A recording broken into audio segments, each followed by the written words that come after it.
And action. Hey film fans, welcome back to Movies with Maddie. For those of you who have watched my intro video, you'll know that I've been working on watching the American Film Institute's list of 100 best movies of all time. So for this movie, I decided to review a movie I've been wanting to watch for a really long time. One Flew Over the Cuckoo's Nest. Now, I'll tell you right off the bat, this movie was like Shawshank Redemption meets the book The Bell Jar by Sylvia Plath. I've really gotten into psychological thrillers lately, especially films by Hitchcock.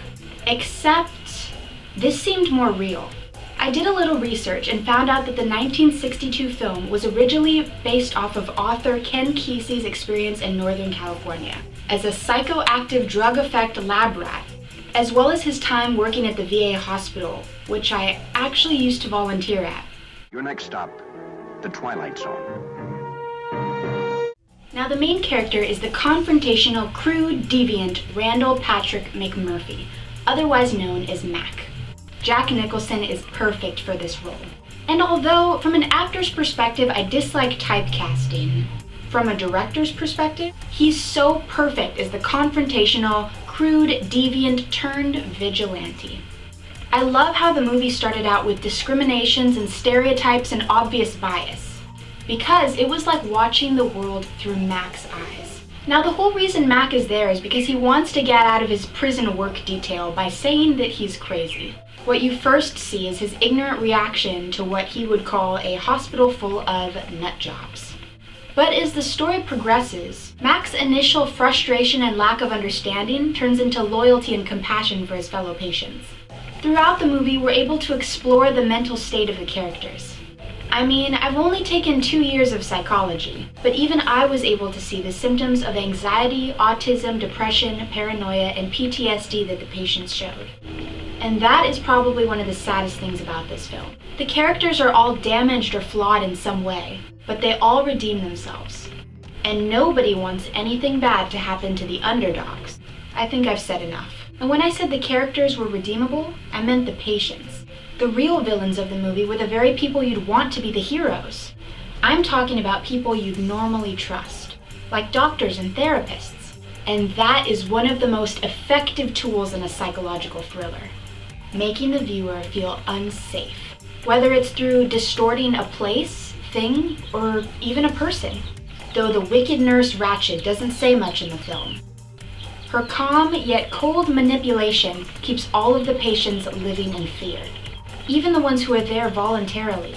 Now you may think that the situation seems hopeless, but the main driving hope of the film is freedom.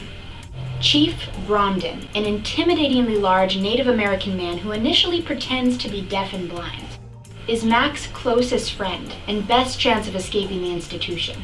Their relationship is one of the best developments of the movie. And I also wanted to introduce a new element to these film reviews: favorite quotes without context.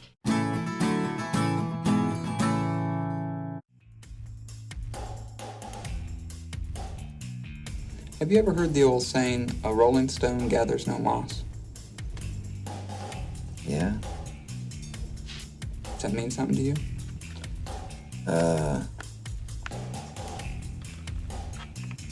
It's the same as don't wash your dirty underwear in public.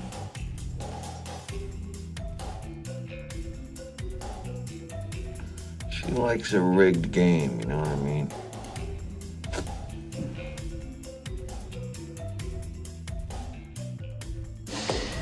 Get out of my way, son. You're using my oxygen, you know what I mean?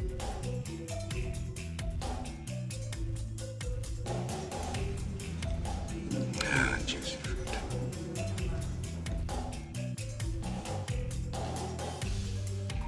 Did you know that One Flew Over the Cuckoo's Nest was one of only 3 films to ever win all 5 major Academy Award categories, known as the Big Five?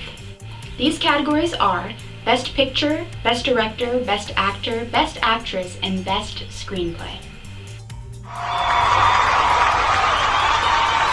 Though it didn't make my top 10 personal favorite movies of all time, I would give One Flew Over the Cuckoo's Nest 4.5 stars. Thanks so much for watching. Give this video a thumbs up if you enjoyed it, subscribe below to find out when I do a new movie review, and let me know in the comments what movies you want me to review. See you next time. That's a wrap.